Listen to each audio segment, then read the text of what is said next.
Hi everyone, welcome again to another episode of Deep Dive with Tranquility. It's your host, your boy, Umanka Wagambata, Ushando Gandabonda Visit. Today we have our special guest, my boy, my guy, Malik, who is going to share his story with us of what used to be like, what happened, and what is it like now. Malik. Hello. How are you, my dear friend? Fine, thank you. And you? I'm good, bruh. And it's nice to have you with us. Wait, we should do like a handshake. Thank you.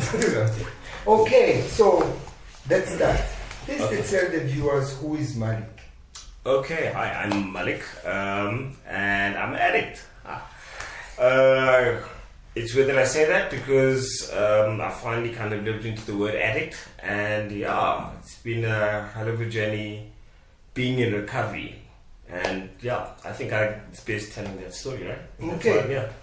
Alright, so for our viewers, when you say you're an addict, you mean that you are a recovering addict? I'm a recovering addict. Thank you for that terminology. Okay. I'm a recovering addict indeed. Okay. Yeah. Yeah. So please tell us, since you mentioned that you're an addict or a recovering addict, what happened? What got you to using? What do you think propels you to, find comfort in using drugs and alcohol? Or your triggers? My triggers. Okay, cool. I'll probably put some context into why I think I call myself so severely an addict. I've used a hell of a lot of drugs during the course of my drugging career.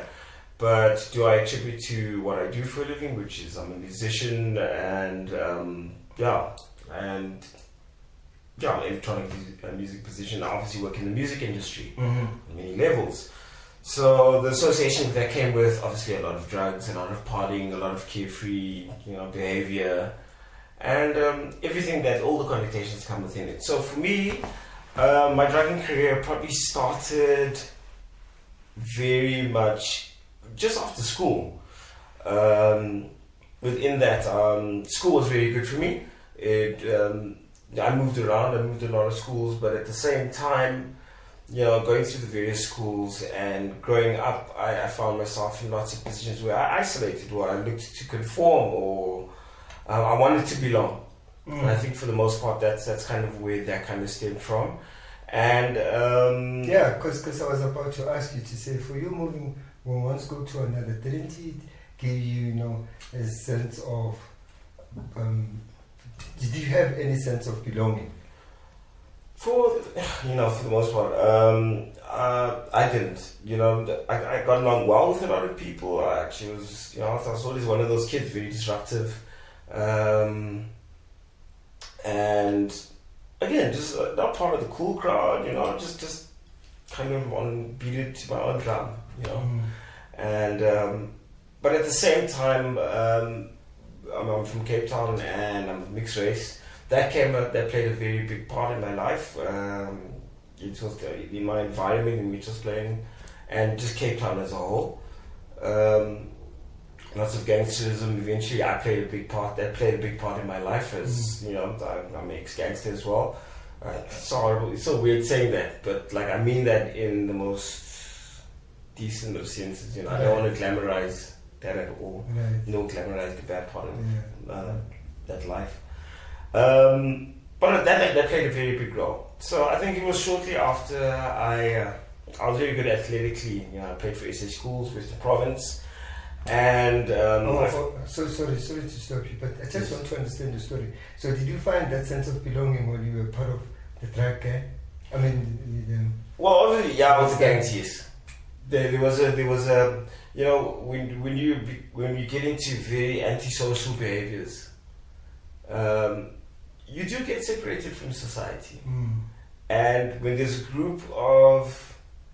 movement, call it that almost preaches antisocial behavior is okay. And you get a whole bunch of isolated individuals who are very antisocial, and there's a group of us all in one. We find familiarity with that.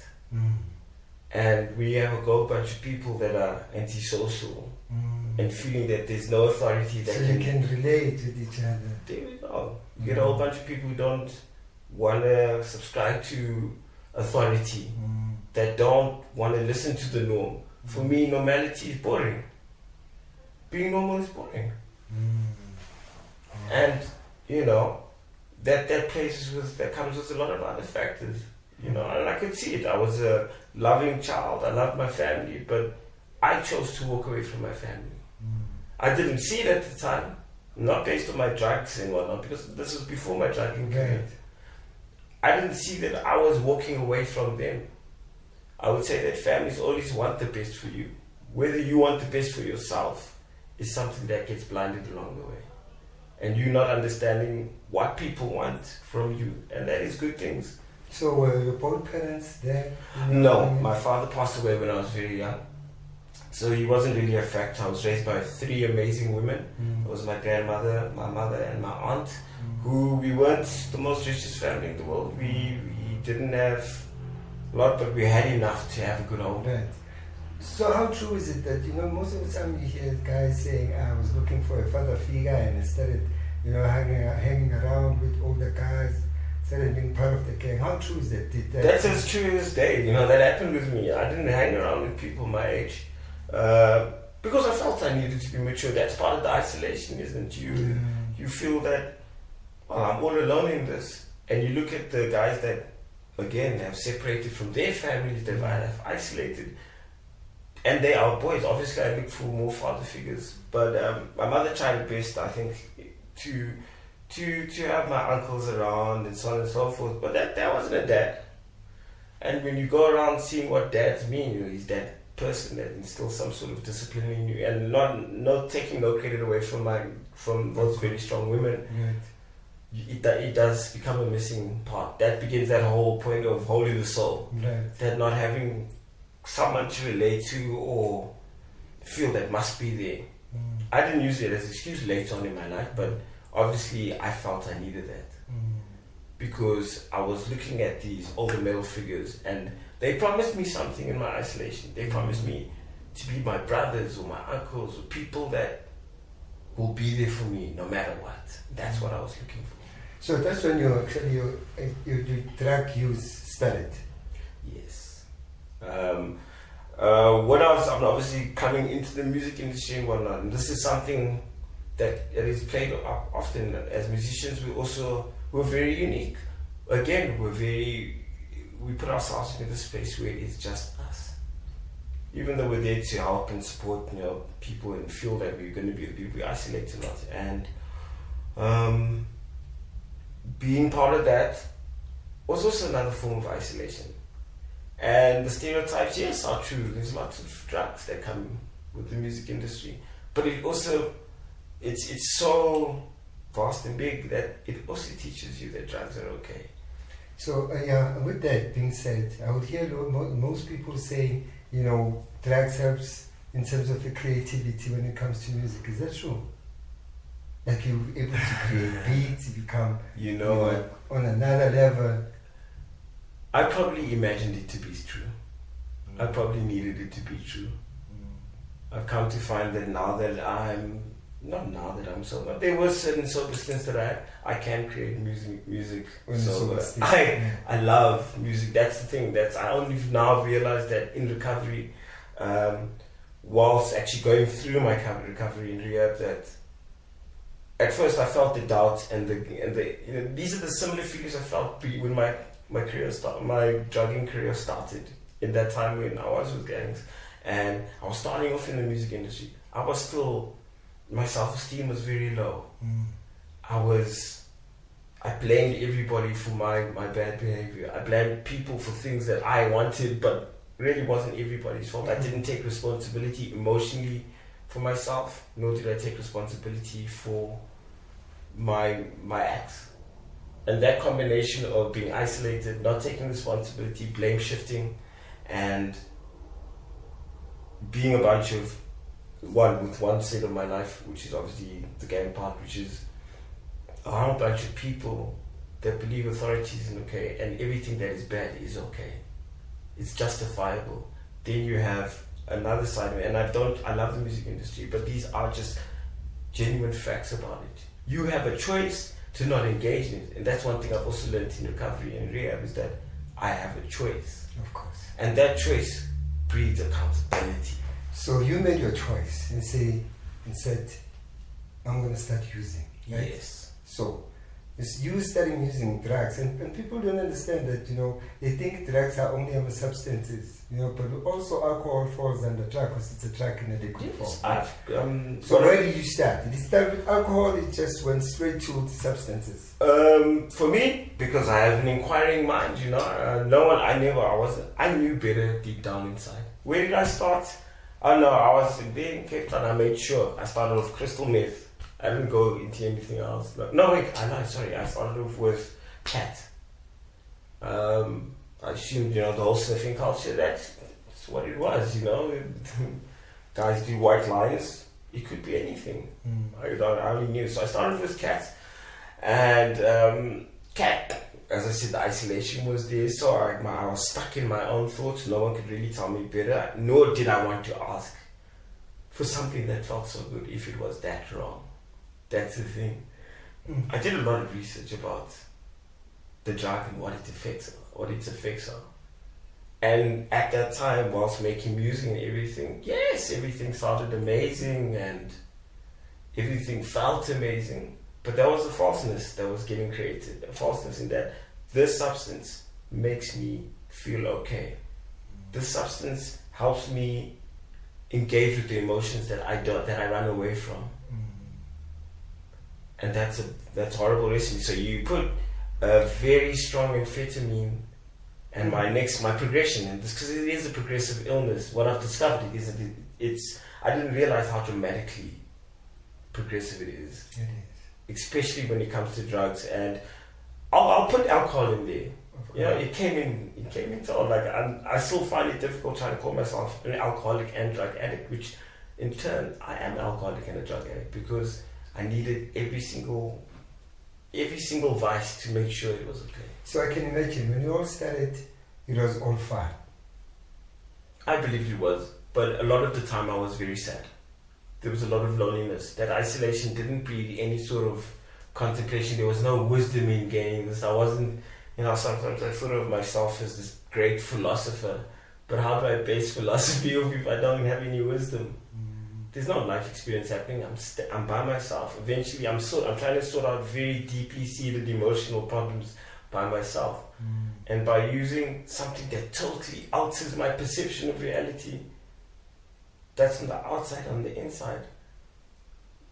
A distortion of reality was bound to happen. And when you're still busy in active addiction, what impact did that have on your loved ones? Especially because I can tell when you speak of your mom, your aunt, you regard them highly. I do. Those women did a lot to me. They sacrificed their lives to me. They still do. The fact that I'm in rehab, they do. So the impact that you had in your active days? The impact. No, I think I was doing we work on a step program in rehab. And it's so funny. I became one of those people in the circular meeting that you watch on TV. But anyway, it's a very guided process of steps and a progressive awakening of self. Right. And what I realized is that I did great harm, a lot of harm to my family. Aside from the lying, the stealing, the manipulation, I sort of formed a prison for them. I thought I was in a prison in terms of, and I've been in a prison both actual physically, but I didn't realize that this illusion of a prison that I was creating, that isolation to myself, I was doing equally so for my family. So would you agree to say addiction is actually a family disease? Because what you're saying is you were in bondage and they were also in bondage. No, definitely. And it's harder for the victim, and who the victims are your families. I didn't realize they were victims because I was stuck in a world of myself. I was very selfish.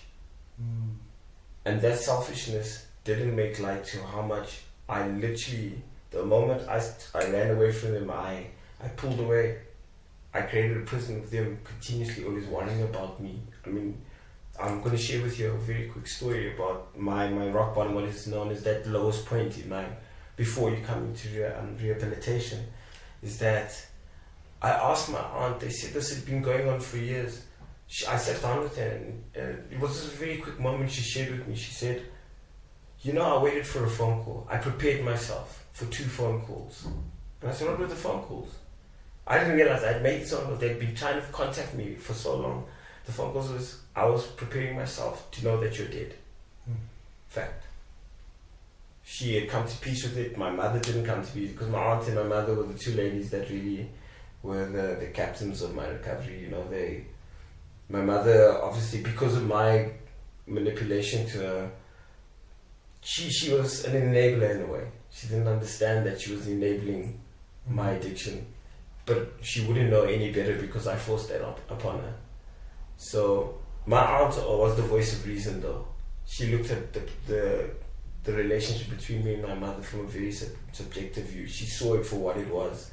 I was a manipulator. She couldn't just let her son die. So she did her best to make it feel like she was supporting me. Anyway, so my aunt said I was ready to accept you were dead, or you were just never going to come. So hope one day, and then recently, before I came into the recovery, to rehab, they had been phoning me regularly. And I thought it was me reaching out to them. Eventually, they actually had to trick me. Thank God they did. It was a very elaborate trick. My mother stays overseas, and she doesn't come very often. I don't get to see her very often. And she said she was going to be down in Joburg for a while. She has to see me the next time. We won't see each other for another 7 years.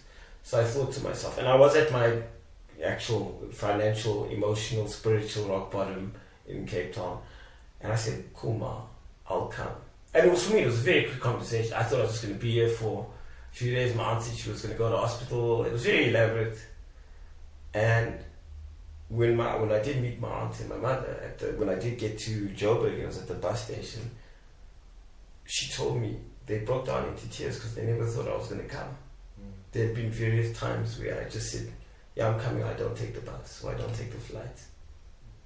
They were utterly shocked, and the moment I got here, they said, well, we're taking you somewhere, you okay? And I knew it. I said, I'm down.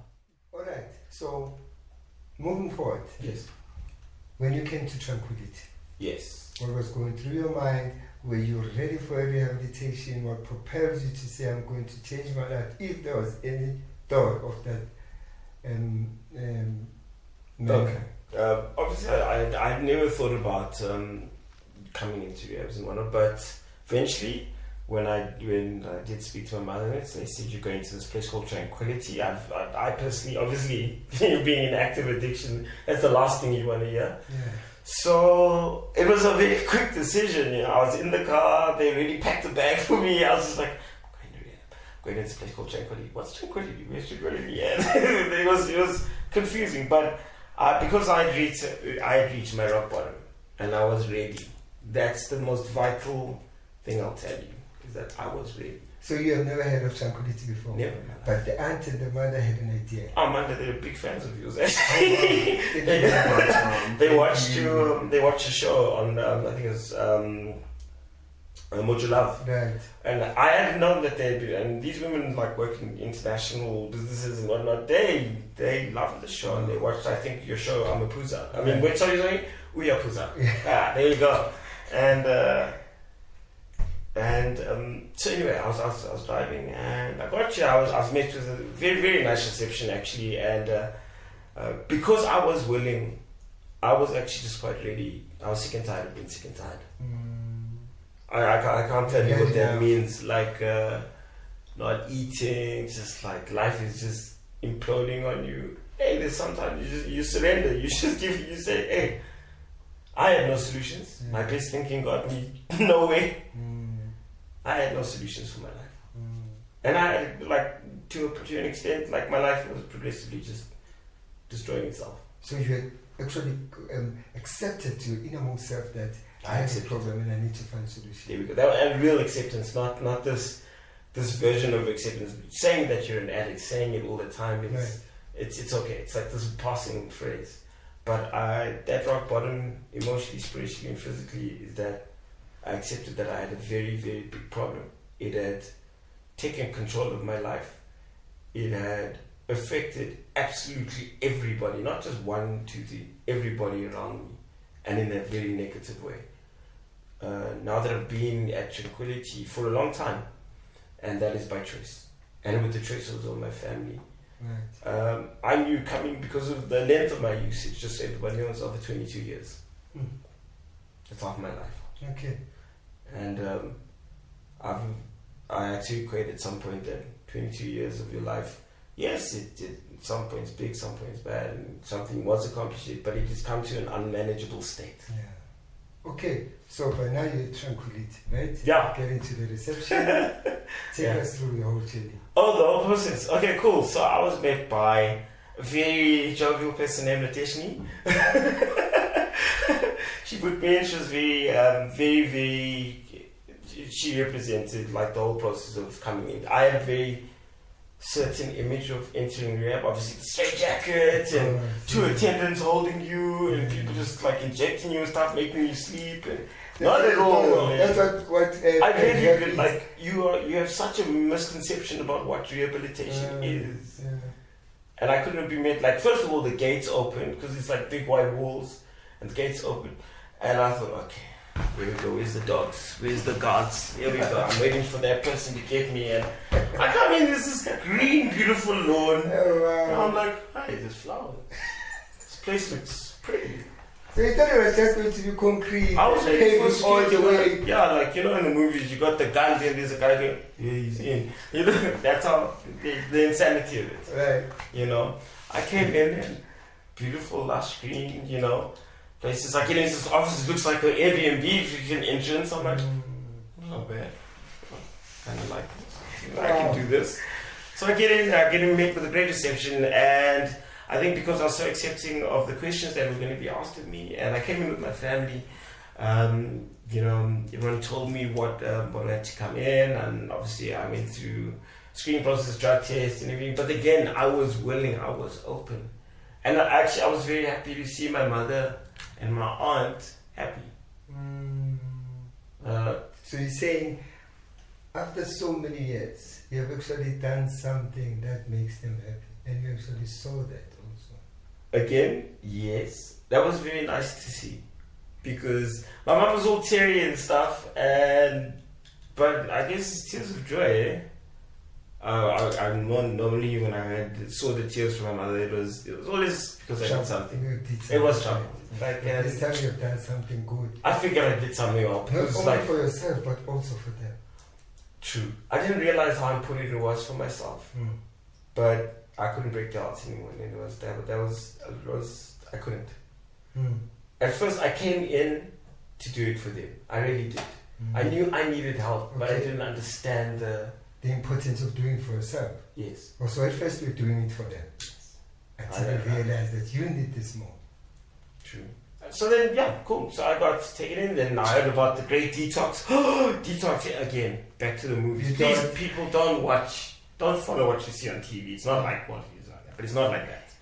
I got into this very nice room, blankets, and very comfortable. Met by a very nice nurse who assessed me properly, asked me really relevant questions. I was obviously very open and honest about it. I wasn't met with any judgment. That was the beautiful thing. No one judged me about my drugging history. How long you used? Yeah, it wasn't about that. It was.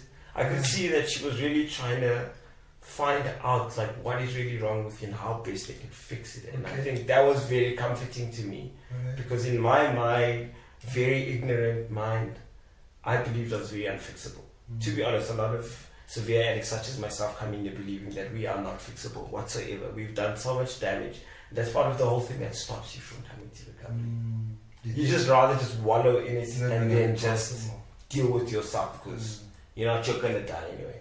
Nonetheless, got into detox, which is so nice. I got my happy pills. I call them happy pills, but I went through a chemical detox. My family chose for that because of the severity of my drug use.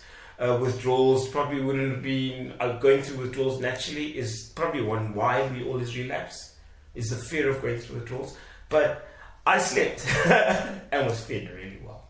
So you never felt your my detox withdrawals? Not at all. Not one bit. I think that was a physical part. I think physically my body took it on very well. Mentally, however, I think obviously there was a lot of denial. thick layer of denial. Call it a certain level of psychosis. You don't understand it as being slightly out of your mind. I still was very indented in believing certain things. I had reservations about going back to drugs after the insanity of it. I actually thought I came to rehab to learn how to use drugs better. Oh wow! There we go. That's the most stupidest statement I've ever thought about in my life. But I thought, well, after this, it's fine. I will drink much better. I'll be a gentleman. Oh, so we're going to teach you how to drink like a gentleman. Exactly. I won't be there. That was a wishful thinking, my guy. I know. I feel embarrassed saying it. But imagine that. Learning how to use crystal meth better, 101. How? How do you use the most toxic thing in the world that you shove into your body? It's like, hi guys, here's your needle. That was the insanity of it. So there was two factors that played part here. Obviously, physically, I went through a very nice detox. The staff was amazing. I think they were very patient with me. This is a stupid story. I mean, after the first night, because there were two other patients when I got admitted, who were not very bad people, very nice people. Actually, two of them were my best friends. And they snored heavily though. You think so, because we just don't sleep as addicts, especially crystal meth addicts. So we need it. So when you sleep, actually? I would sleep, the long doors. Then, so anyway, I fell asleep. I slept in the bath because they were snoring. So you could imagine the nurse waking me up, crystal meth addict, 22 years, coming in. I'm a very big user. First thing she sees in the morning is me with my duvet in the bathtub. Okay? And I'm thinking, I don't need help at all. But anyway. So after that, after your detox, I got into what is finally the program, big program. So by now you're out of psychotic state. It's psychotic. No, I wouldn't say that yet. Oh, there's still two aspects of it, though. I wouldn't say psychotic state, just a very semi-psychotic, semi-denial, a lot of denial. So just for the viewers to get this, when you speak of psychotic state, we could be just in a layman's term when a person detaches from reality. So then you couldn't see reality for what reality is. So reality said, you need to sleep you sleep in the bed, but you took a duvet and you slept in it. I slept in the bathtub. Wow. I thought it was very comfortable though. But the reality is no one sleeps in bathtubs. To sleep better. But nonetheless, I think she thought it was very funny, because she was in stitches. I find it funny too. I know, but to you it was serious, eh? Serious as a heart attack. I had no sleep. There was no mosquitoes and there was no snoring. Plus, I could close the door whenever I wanted to. I shed humor in it because it's a very tragic thing. But one part of recovery and sobriety is that you get to see a lot of humor in really bad things. And this is for me the addict. Just a quick note that my family. They were actually more concerned because my aunt is heavily in the medical field and she was a nurse and so on in a psychiatric ward. So she had she understands recovery intensely.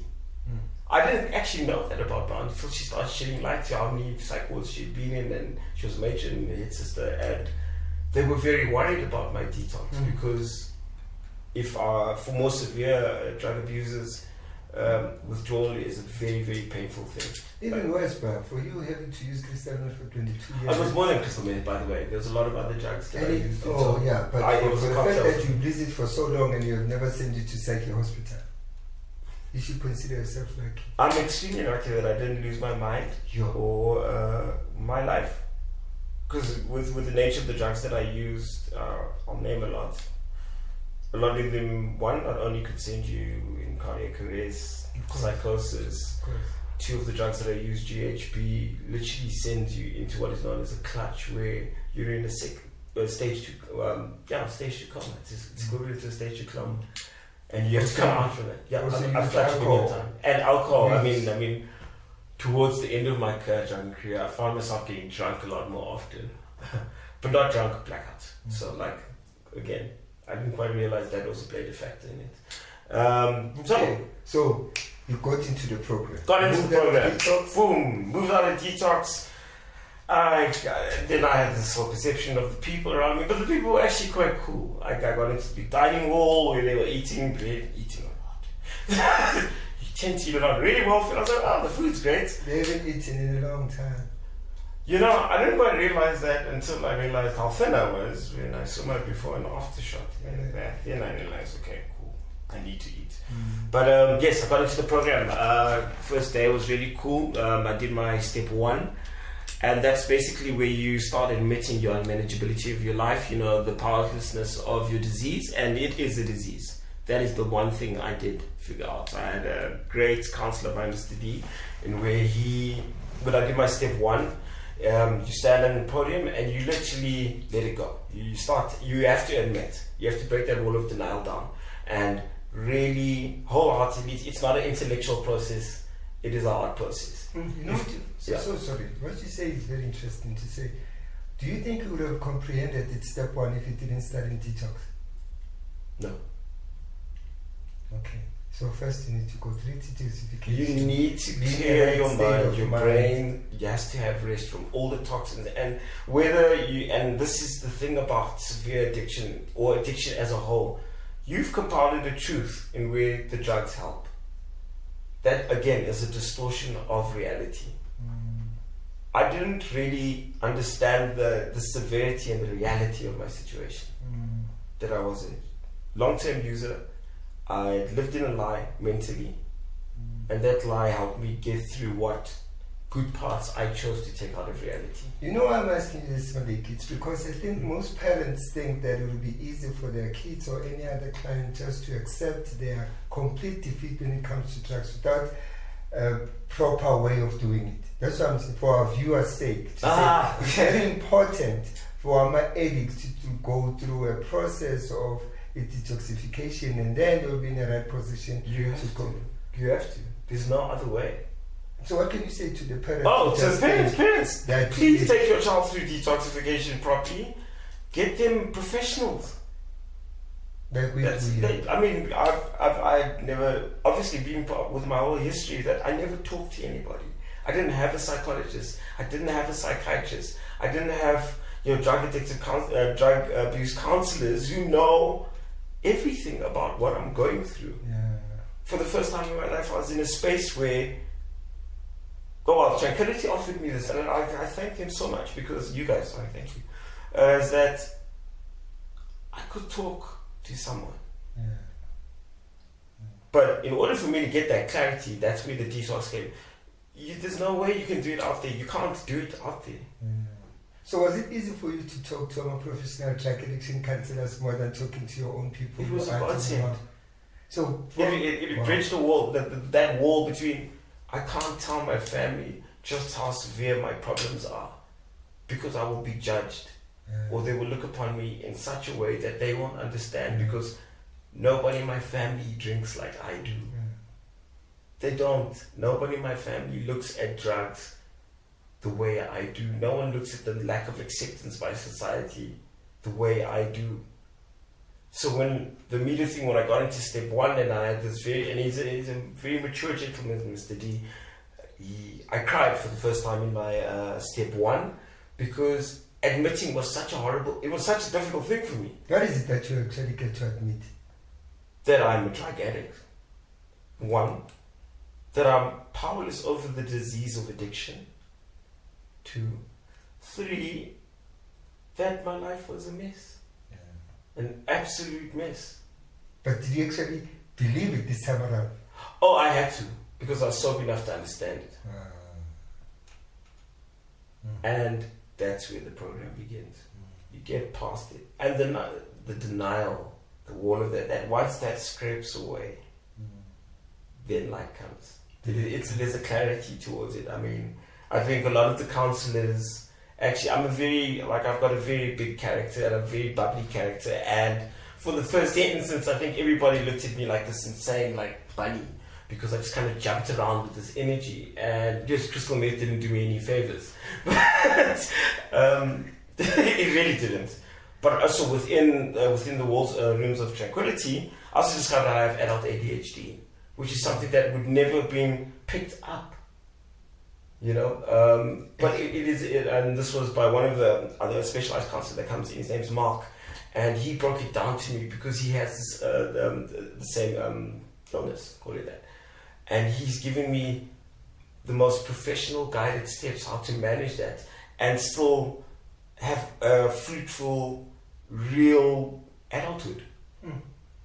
I never thought it was capable, and again, it shed away my thoughts, my ignorant thoughts about that part of mental illness, which is not mental illness. I mean that what is known as mental illness, ADHD. I'm a functioning adult now, with what is something that most people use as a crippling tool. Nonetheless, the counselors taught me step by step. I went through step 1, second, step 2, which is, I came to believe in a higher power. I wasn't a spiritual being. I wouldn't say that I'm a spiritual person, but I do believe in something bigger than myself. What is the higher power of my understanding? Did you always believe that there was something greater? I believe there was even when you were using. I believe there was something greater in me, but sometimes I think I believed it when I was in trouble and I needed it to be there.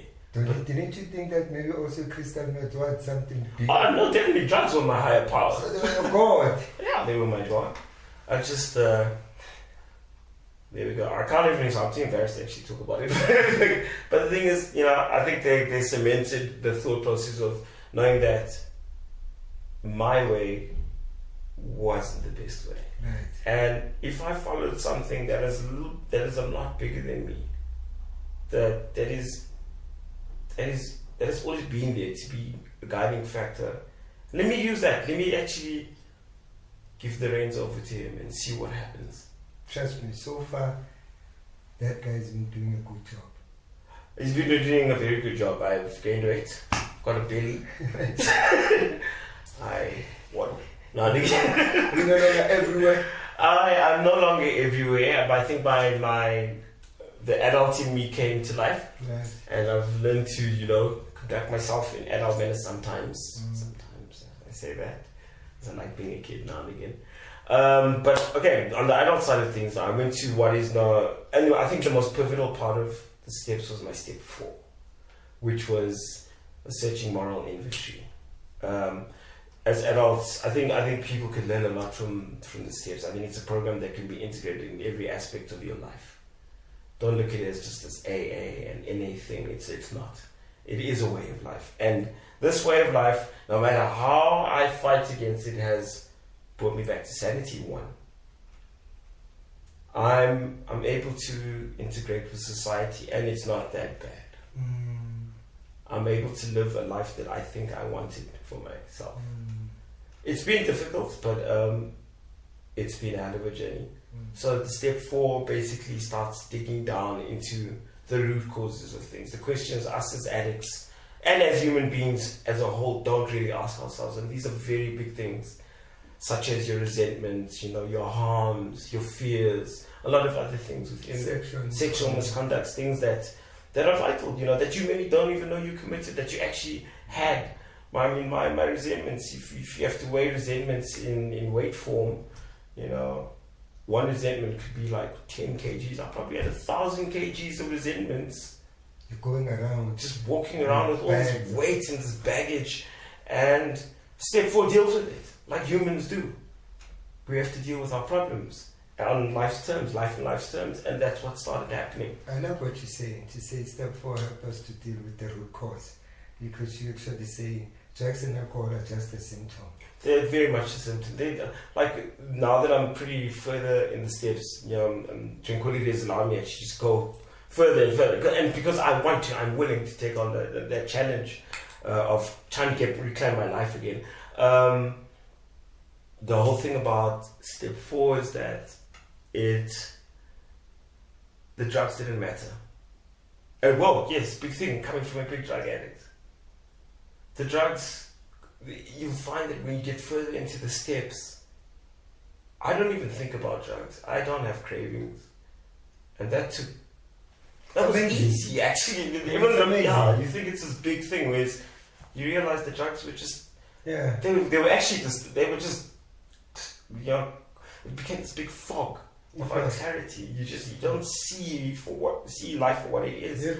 And you don't deal with the emotions for what they are. Step 4 started helping me deal with those emotions and making me understand that they are relevant, but they have to be placed in the right context. Okay, so the difference now is that we're no longer running away from our emotions. No. Wow. And it's difficult, but I'm enjoying it because I get to feel happy and genuinely happy. And know who Malik is. Yes, and know that I know who I am now. And I think it's probably the biggest fear of any human being, not knowing who they are. And when you go into the space of addiction, the biggest fight is that you don't know who you are. You're so afraid to actually meet that person. And when you do meet that person, what will come out of it? That is so true. You know, I could relate. You know, I'm also a recovering addict. Yes. You know, I could relate 100% when you speak of not knowing who. You know, not knowing oneself. You know, there's very painful. You know, a wise man once said, until a man finds himself, man will never find peace. And I think that's one of the things that made me to indulge, because I was actually looking for a mother. So thank you very much for, you know, such a powerful reminder. And I think also this goes to our viewers to say most of, you know, our kids, our brothers, our uncles, they are not bad people. They're not. You know, they're just people who are trying to find themselves, but they're doing it in the wrong way. You know, trying to look for oneself in a bottle of beer and those small packs of drugs. But it's an insanity, and unfortunately, society is like that. But we've come to this place. I think I'll speak like in South Africa, where mental health is a really big thing. And it's creeping up. There's so many people that are suffering through depression, substance abuse, and these people, our society has been built to just almost sweep it underneath the cupboard, be it culturally, black, white, Indian. We've been told to sweep it out the cupboard and not be, or deal with yourself in some way. We're dealing with a country that has one of the highest alcohol intakes, one of the highest drug intakes in the world. We have a whole society crippled by mental health. And thank God for Tranquility, because like, if I have never looked at mental health or my state of mental health, speak for myself, as intensely as I have if I didn't know these steps, if I didn't get this kind of information. And you have to go out and get this information. It saves your life. It saves lives. And if all the parents, all the frustrated people out there who don't, they're just stuck. You can't answer questions that if you don't know the information. Of course. I mean, we have our website, we have our app and everything. Like, find out what is wrong with your loved ones. I guess that's what older people would say, to say lack of knowledge. Your ignorance is horrible. So I thank God. I thank Tranquility. With that, yes. I just want you to, because I know. Message to his Tranquility staff, because I know they will see this. What message do you have from our beautiful cleaners or receptionists? Everybody. I love absolutely everybody at Tranquility. Thank you, Mr. Gibson. Thank you, Manla. Thank you, Rishni. Okay, guys, I love all of you. I'm not going to just go through every single counselor, but I really do. And from the bottom of my heart, why I'm saying this is because you love me when I couldn't love myself. And for any human being, that is more than you could ever ask for. And one part of my points in recovery is doing service, and I will always be thankful to Tranquility. Not just more so the steps, is everybody deserves life. Everybody, absolutely everybody. And everybody deserves to be healed to whatever pains. And I found that in a place where I never thought that kind of healing could ever exist. Last but not least, yes, message to the parents who are actually going through what your aunt and your mom went through. I think I got this thing from what is known as Al-Anon. It's a group for parents. We have our AA and so on and so forth. Al-Anon is for families that are affected by addicts such as myself. Please love them. Don't give up on them. They do not know what they do.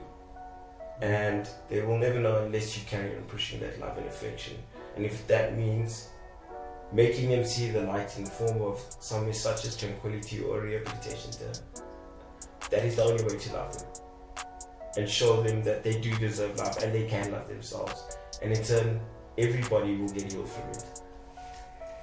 Wow. this was the most beautiful interview ever. Thank you. And I also thank the viewers who also feel the very same way. Yeah. To our parents, remember guys, Malik spoke of the importance of loving them. I think that's one of the things that helped me also to change. Yeah. I also got love from my it wasn't easy. No, but I also got love from my parents. And patience, tolerance. You know, I also want to remind the parents to say, Malik spoke of this as a disease. Now I want you to understand, we always speak of the 3 C's. To say you didn't cause the disease, you can control it, and also you can cure it. Yes. But the best thing that you can do is to love them. You know, love has so much power to actually change a person. It does. And like people think it's not enough, especially when there's not a lot of it going on, especially with an addict and his family. You know, you feel that love is there, it's there, or else they wouldn't care for each other the way they do. It's just how we choose to really express it. And even if they don't know how to love themselves, you are doing a good job by sticking in there and being by their side, because that's all they're asking for. They just don't know how to show it. So give them the love they need. Thank you. Pleasure. For a reminder to give them the love they need. Viewers, thank you very much for joining us, and please take care. Boy, let's leave the building. Sure.